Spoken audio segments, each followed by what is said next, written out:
Hello नमस्कार, मैं हूं दीपक और आप देख रहे हैं DSK टॉक्स। हमने आज के एपिसोड में देखा तेजा द वैम्पायर का वैम्प वाला अंदाज, और एपिसोड के एंड में हमने देखा एक ज़बरदस्त वाली टास्क जहां पर हर कोई दिमाग लगा रहा है। और नॉमिनेशन में आ चुके हैं अभिजीत बिचुकले, हमारे भारत देश के होने वाले प्रधानमंत्री, वर्ल्ड का सबसे ज़्यादा IQ वाला इंसान रितेश, और शमिता शेट्टी के मुंह बोले भाई राजीव, और करण, उमर, निशांत और तेजा भी। तेजा और करण के नाम ये एपिसोड आई थिंक आधे से ज़्यादा डेडिकेट किया गया है। तेजा के बारे में मैं विस्तार से चर्चा करूं इसके पहले आपको बताना चाहूँगा कि मैंने इंस्टाग्राम पर एक वीडियो डाला हुआ है IGTV पर, तेजा और उसकी असलियत, सलमान और उसकी जो मिली भगत। आप देखें कि सलमान ने किस कदर झूठ बोला और सलमान की बातें कैसे इन सारे कंटेस्टेंट को इन्फ्लुएंस करती हैं, ये हमने आज के एपिसोड में भी देखा। जहां पर राजीव जब शमिता से बात कर रहा था कि वीकेंड पर जो बात बोली गई है उससे वो एग्री नहीं करता, तो शमिता कैसे कह रही थी बार बार कि सलमान झूठ बोल रहा है क्या, सलमान झूठ बोल रहा है क्या, सलमान झूठ बोल रहा है क्या।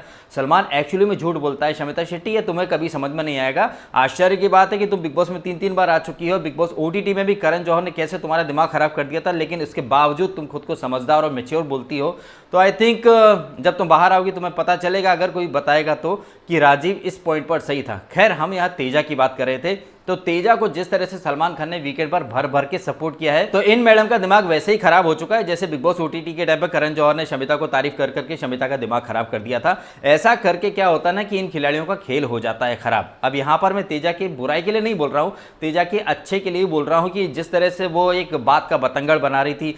तेजा की जो पर्सनैलिटी इस एपिसोड में हमने देखी है, वो कहीं ना कहीं साइकोलॉजिकल टर्म में एक बात कही जाती है, द साइकोलॉजी ऑफ परसुएशन, मतलब मनाना, मतलब अपनी बात को सिद्ध करने के लिए पीछे पड़ जाना। और जिस तरह से कल का एपिसोड खत्म हुआ था, जहां पर ये रश्मि से बात कर रही थी और रश्मि के मुंह से एक बात निकली थी कि इट साउंडिंग लाइक कि तुझे प्रॉब्लम है कि मैंने करण को क्यों सेव किया। इसी नोट पर कल का एपिसोड खत्म हुआ था और वहीं से आज का एपिसोड शुरू होता है, जहां पर तेजा ये बात पहले तो निशांत और राखी से बोलती है, जो कि इसके ग्रुप के नहीं है। अब आप अगेन भाई वही बात निकल करके आ जाती है। हालांकि सलमान खान ने ये तो बोल दिया कि तेजा अगर निशांत से दूसरे लोगों से बात करती तो करण के गुर्दे चलते हैं, लेकिन क्या तेजा को वाकई में यहाँ पर निशांत और राखी के साथ ये बात करनी थी कि ओ माय गॉड, ये तो बहुत बड़ा वाला जोक है, एज इफ कि करण के सेफ होने से मुझे ज़्यादा प्रॉब्लम है, ओहो मैं तो सबसे खुश होंगी अगर करण सेफ होता है तो ये बात आपको दूसरे ग्रुप के लोगों के साथ करने की तो कहीं कोई आवश्यकता थी नहीं। लेकिन इसके बाद आज के एपिसोड में जिस तरह से वो जबरदस्त तरीके से कन्विंस करने में लगी थी करण कुंद्रा को कि नहीं, रश्मि ने देखा गलत समझा, गलत बोली, वो पति पत्नी और वो में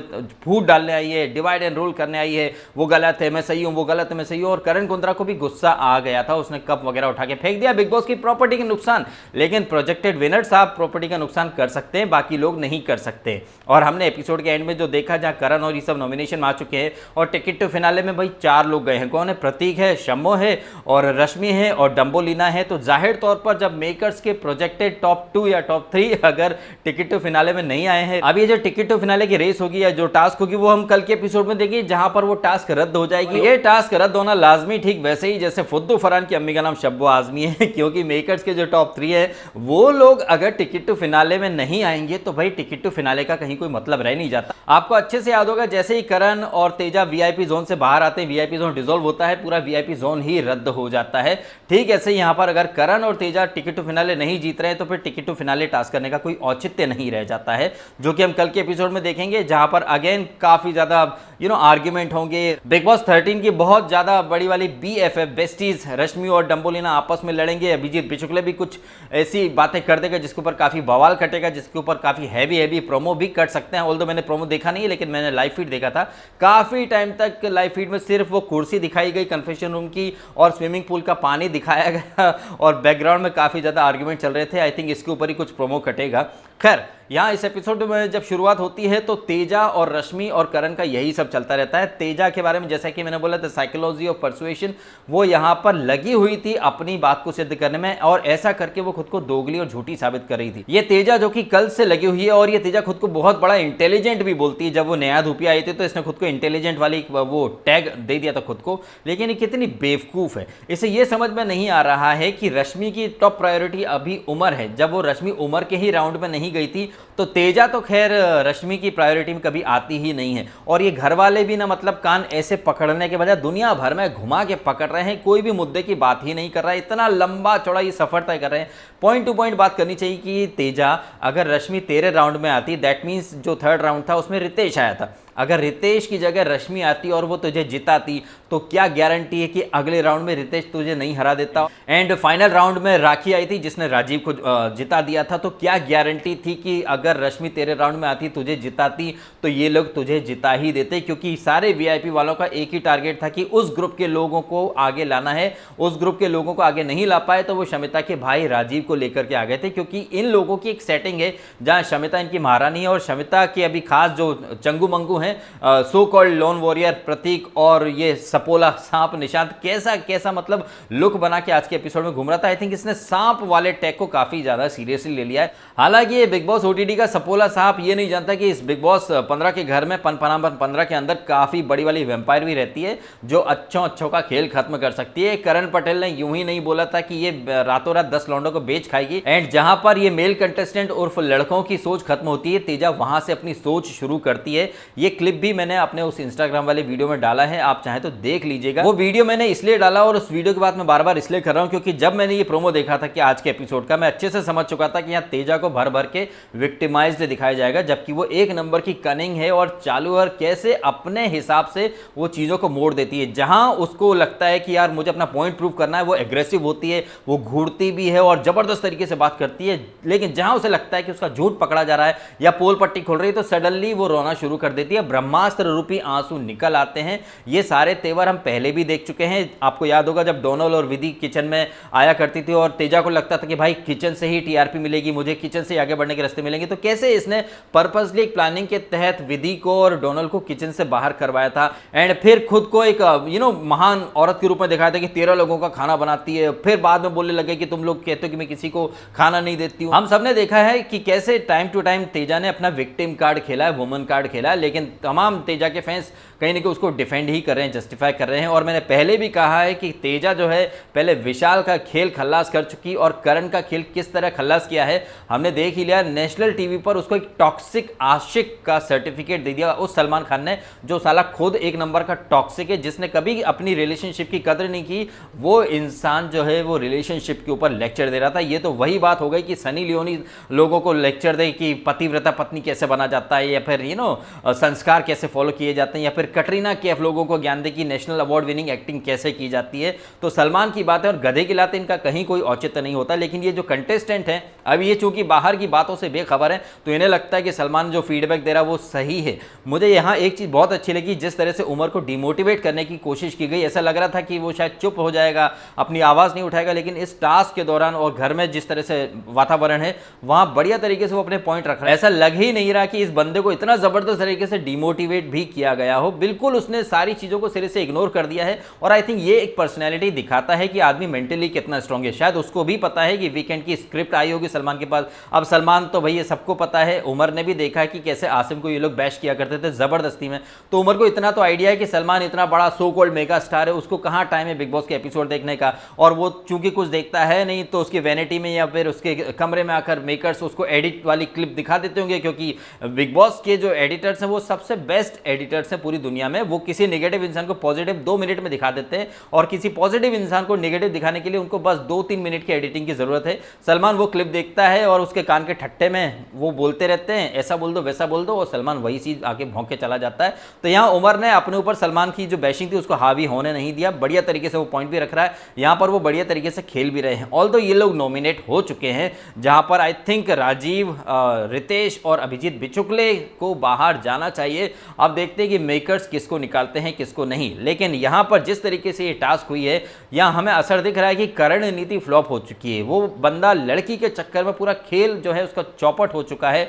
वहीं दूसरी तरफ हम देखें तो शमिता, निशांत, प्रतीक जो है कहीं ना कहीं इनकी स्ट्रेटेजी अच्छे से काम आ गई। एंड इस एपिसोड में जैसे ये लोग उड़ रहे हैं कि भाई हम टिकट टू फाइनल हमने जीत लिया, अब हम फाइनलिस्ट बन जाएंगे, लेकिन ये भूल रहे हैं कि इनके साथ साथ रश्मि और डम्बोलिना भी हैं टिकट टू फाइनल की रेस में और करण और तेजा नहीं है। तो अगर ये लोग ये सोच रहे हैं कि बहुत बड़ा तीर मार लिया तो शायद कल के एपिसोड में इन सबका पोपट हो जाएगा। बिकॉज ये लोग क्या सोच रहे हैं कि यार ये डम्बोलिना और रश्मि यहाँ पे वाकई में ट्रॉफी जीतने आए हैं, और अगर ये ऐसी सोच लेकर के चल रहे तो आई थिंक इनसे बड़ा बेवकूफ प्लेयर ढूंढने से नहीं मिलेगा, जो ये नहीं समझ पा रहे हैं कि ये जुम्मा 4 दिन पुराने आए हुए कंटेस्टेंट टिकट टू फाइनल जीत कर फाइनलिस्ट बन जाएंगे। तो ये अपने आप में बहुत बड़ा मजाक होगा। खैर ये टिकट टू फिनाले वाली टास्क तो होगी कल, जो कि हम कल देखेंगे, लेकिन यहाँ पर नॉमिनेशन वाली टास्क हुई जहां पर सो कॉल्ड सबसे ज्यादा आईक्यू वाला इंसान अभिजीत बिचुकले के साथ प्लानिंग कर रहा था और सबसे पहले राउंड में वो कूद भी गया था और राखी को काफी ज्यादा डिक्टेट भी कर रहा था कि यू शट अप, हमको मत सिखाओ, हमारा आईक्यू तुमसे ज्यादा, तू कौन है बे, हमको अपने हिसाब से खेलने दो, तू तेरा काम कर, बस बुड़बक कहीं का, हम अपने पहले पत्ते की तरफ पीट कर रख दूंगा तुमको, हमको सिखा, अकल मत सिखा, हमारा आईक्यू तुमसे बहुत ज्यादा है, ससुर की नाती हमको सिखाने वाली।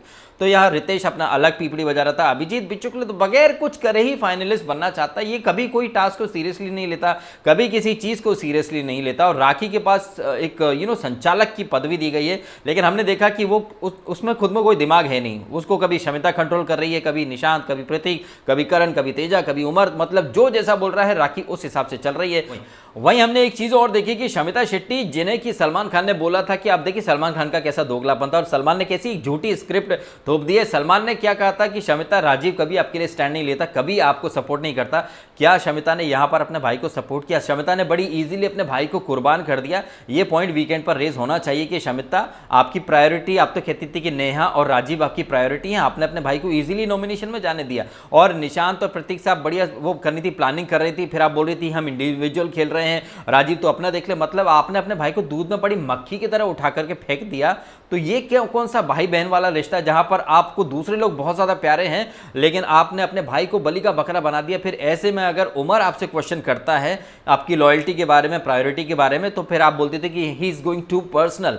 तो ये पॉइंट यहां हाईलाइट किया जाना चाहिए, एकदम न्यूट्रल तरीके से मैं बात कर रहा हूं। ऑल्दो मैं जानता हूं कि शिल्पा शेट्टी अलग से एक स्क्रिप्ट रख के भेज देगी, रच के भेज देगी, एंड सलमान खान ब्लाइंडली उन सारी बातों को पढ़ करके, जैसे वो नहीं था वेलकम पिक्चर में, मैं हॉकी का अच्छा खिलाड़ी था, मेरी टांग टूट गई लेकिन ये उदय शेट्टी भाई बहुत अच्छे थे, इन्होंने मेरा इलाज भी कराया, ऐसे ही सलमान खान आकर वीकेंड पर भौंकना शुरू कर देगा। शिल्पा शेट्टी बड़ी गरीब परिवार से आई है, जब हीरोइन बन गई थी, बाजीगर पिक्चर कर ली थी, उसके बाद भी चैम्बूर के 1 BHK फ्लैट में रहती थी, दोनों बहनें वहाँ हॉल में जमीन पर लेटकर सोया करती थी, जिस जमीन पर वो लेटा करती थी मैं उस जमीन पर पोछा लगाता था। ये लोग दूध के लिए भी तरसते थे, मैं दूसरे के घर से, पड़ोस के घर से 2 थैली दूध लेकर के आया करता था और इनको वड़ा पाव के साथ दूध वगैरह खिलाया करता था। बड़े ही गरीब इंसान है, ये सक्सेस इनके दिमाग पर कभी हावी नहीं हुई है। ये शेट्टी विला में रहते हैं जहां पर पॉर्न फिल्म बनाने का कारोबार होता है, लेकिन ये मजबूरी में ऐसा कारोबार करते हैं क्योंकि कंपटीशन काफी बढ़ चुका है और सनी लियोनी को हर कोई अफोर्ड नहीं कर सकता है। ऐसे में हमारे जो इंडिया की लड़कियां जो सनी लियोनी बनना चाहती हैं, उन लड़कियों को मौका देने के लिए राज कुंद्रा साहब ने ये पॉर्न इंडस्ट्री चालू करी है। तो ऐसे लोगों को मैं सपोर्ट करता हूं, आफ्टर ऑल बीइंग ह्यूमन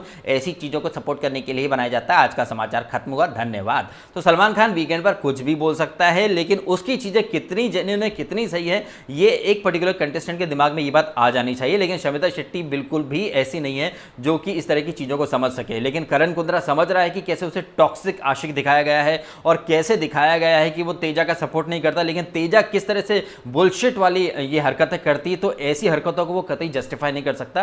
तो यह करण की बात को मैं 110% सपोर्ट करता हूं, जस्टिफाई करता हूं, बिकॉज तेजा जो है अब जस्ट बिकॉज कि वो बच्ची है, जैसे कि राखी सावंत ने बोला था कि जस्ट बिकॉज वो उम्र में छोटी तो उसको बोलने नहीं दिया जा रहा। अगर राखी सावंत तुमको वो तेजा इतनी छोटी लगती है तो अपने ना गोद में उठा लो उसको, उसके डायपर नेपी वगैरह चेंज करो, इतनी छोटी है तो। और जब तुम्हारा कोई मुद्दा नहीं था, राखी निशांत, जब ये लोग दूसरे के मैटर में कूदते, एक्चुअली में मुझे बहुत ज्यादा चिढ़ होती, नफरत होती कि यार को अपना काम क्यों नहीं करते ये लोग। ये खुद के मैटर में जब कोई अगर मजाक में भी बोलते, जैसे बिचुकले ने मजाक में कुछ बोल दिया था तो इनके गुर्दे छिल गए थे, लेकिन इनको दूसरे के मैटर में पूरी तरह से कूदना है, वो भी तब जबकि इनको उस मुद्दे का कहीं अता पता है ही नहीं। एंड अगर राखी सावंत को वाकई में तेजा की इतनी ज्यादा फिक्र है तो फिर ये तेजा से खुलकर बात क्यों नहीं करती कि तेजा, हमारा जो पूरा ग्रुप था वो तुम्हारे ग्रुप के अगेंस्ट था। और हमने ये नॉमिनेशन के टाइम पर भी देखा कैसे राखी, शमिता, प्रतीक इनके ऑर्डर पर चल रही थी। और हमने ये जो नॉमिनेशन टास्क हुई थी यहां पर अगेन हमने देखा कि जिस निशांत के साथ जाकर वो मजाक करती है, मस्ती करती है, कैसे वो निशांत यहां पर तेजा से आर्ग्यूमेंट कर रहा था, मतलब 2 मिनट में धज्जियां उड़ा के रख दी तेजा की। तो यहां तेजा को 2 पैसे की अकल है नहीं, तेजा खुद दूसरे ग्रुप में जाती है, अपने ग्रुप की बातें लीक करती है। राजीव को इस बात के लिए झाड़ दिया गया कि तुम अपनी टीम की जो बातें होती है वो लीक करते हो, भरोसे के लायक नहीं हो। भरोसे के लायक तो तेजा भी नहीं है, वो तो उन लोगों के सामने जाकर अपने ही ग्रुप के लोगों का मजाक बना देती है, फिर वो दूसरों से क्या एक्सपेक्टेशन रखती है। ये तेजा के बारे में तो सलमान ने बड़ी बड़ी बातें कर दी कि तेजा के दोस्त थी, उसके पीठ पीछे बुराई करते हैं। ये तेजा क्या कर रही थी? निशांत और राखी क्या इसके दोस्त हैं? क्या राखी और निशांत इसको सर्टिफिकेट देंगे कि वो रश्मि को किसको बचाना था, किसको नहीं बचाना था? ये तेजा कितनी दोगली है, हमने सबने देखा है कि पहले विशाल से दोस्ती कर ली, फिर विशाल का पूरा कैरेक्टर ही इसने खलास कर दिया कि वो डर्टी ह्यूमर करता है, चिपकता है, ये वो। उमर ने तो सिर्फ थोड़ी सी बात बोली थी कि एड़ा बन के पेड़ा खाती है, इस वर्ड के ऊपर सलमान खान ने बहुत बड़ा मुद्दा बना दिया। लेकिन जिस तरह तेजा ने विशाल का कैरेक्टर असैसिनेशन कर दिया, कभी नहीं बोला सलमान ने कुछ, तो आप अच्छे से समझ सकते हैं कि कैसे बकवास एंड थर्ड क्लास होस्टिंग ने पूरे सीजन का बेड़ा गर्क कर दिया। ये तेजा जैसे लोग शायद इतने गलत नहीं जाते जो कि सलमान के पैम्परिंग की वजह से जा रहे हैं। सलमान हमेशा गलत चीजों को जस्टिफाई कर रहा है, गलत चीजों को इंकरेज कर रहा है, गलत चीजों को सपोर्ट कर रहा है, जिसका हमें कहीं ना कहीं नतीजा देखने को मिल रहा है। वो राजीव जो हमेशा शमिता को टॉप प्रायोरिटी में लेकर के चलता है, एंड शमिता ने दूध में पड़ी मक्खी की तरह राजीव को साइड में फेंक दिया। भाई मरता है तो मरे, लेकिन उसे अपने जो ओटीटीएन से इनकी लॉयल्टी इसको ज्यादा प्यारी है। तो आई थिंक ऐसे में शमिता को तो बोलना ही नहीं चाहिए कि राजीव तू उमर से दोस्ती क्यों करता है, उमर तू हमारे मैटर में क्यों बोलता है, तुम खुद अपने भाई को रद्दी के भाव बेच रही है शमिता मैडम। लेकिन अफसोस ये पॉइंट वीकेंड पर कोई हाईलाइट करेगा नहीं। हमने अभी पिछले वीक ही देखा है ना, जहां पर कि राजीव के गुर्दे छिल गए थे जब करण ने उसे बोला कि भाई अभी तू दूर खड़े रहे, हम अपनी प्लानिंग कर रहे हैं, और राजीव के गुर्दे छिल गए थे। शमिता ने भी ऑब्जेक्शन लिया था कि तो राजीव अगर तुम्हारे साथ उठता बैठता तो इसको अपनी प्लानिंग में शामिल क्यों नहीं करते हो। लेकिन क्या शमिता ने आज राजीव को प्लानिंग में शामिल करा? निशांत और प्रतीक के साथ आप प्लानिंग कर रही हो, निशांत बोलता है कि सुनो आप जो भी करना राजीव को कुछ मत बताना। तो मतलब आप भी तो वही चीज़ कर रही हो, आप अपने भाई को, अपने मतलब राखी ब्रदर को आप अपनी प्लानिंग में शामिल नहीं कर रही हो, और दूसरों से आप उम्मीद करती हो कि वो लोग इसको राजीव को प्रायोरिटी पर लेकर के चले। मतलब इससे घनघोर वाला दोगलापन शायद ही देखने को मिले। और आप राखी को एडवाइस दे रही हो कि आपका पति आपको कैसे कंट्रोल करता है, चुप करा देता है, आप भी तो राजीव को चुप करा रही हो। मैं शमिता का ऐसा तेवर देखता हूं जब वो दूसरों को ज्ञान देती है कि आप ऐसा करो वैसा करो, और जब शमिता शेट्टी खुद उन्हीं चीजों को उल्टा करती है। ये चीजें जब मैं हाईलाइट करता हूं तो शमिता के फैंस के भारी गुर्दे छिल जाते हैं और बोलते हैं आप तो शमिता के पीछे हाथ धो के पड़ गए हो। अभी जब मैंने प्रतीक के बारे में कुछ बोला तो प्रतीक के फैंस बोलते हैं हाथ धो के पीछे पड़ गए। आज तेजा के फैंस फिर बोलेंगे कि तुम तो हाथ धो के पीछे पड़ गए। मतलब भी किसी कंटेस्टेंट के बारे में कुछ बोलो मत, अगर बोलोगे तो हाथ धो के पीछे पड़ जाओगे। ये तो मतलब फैंस भी अलग ही बिग बॉस चलाते हैं भाई, अपना अपना। कमेंट करें आप भी अपने ओपिनियन इन तमाम बातों के बारे में, और यदि आपको ये वीडियो अच्छा लगा तो वीडियो को लाइक करें, कमेंट करें, शेयर करें और करें सब्सक्राइब डीएसके टॉक्स को। यदि आपने नहीं किया तो आपने समय निकाला और ये वीडियो देखा, आपका बहुत बहुत धन्यवाद। Thank you.